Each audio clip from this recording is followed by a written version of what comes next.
How to get alerts when unhealthy YouTube contents appear on kids' iOS device via FamiSafe. For kids' iOS device, YouTube content detection will enable parents to monitor any suspicious keywords in the descriptions, titles, comments of the videos watched, posted, or commented by your kids. Get alerts when risky keywords are detected. Step 1. Tap on the features. Tap YouTube content detection. Step 2. Click Connect Account and then enter your kid's account information to connect. Step 3. Tap the three dots on the right top and choose Suspicious Text Base.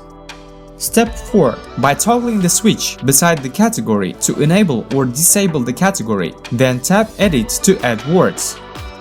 Step 5. Click the three dots on the right top and tap Add Suspicious Word if you would like to add self-defined risky keywords.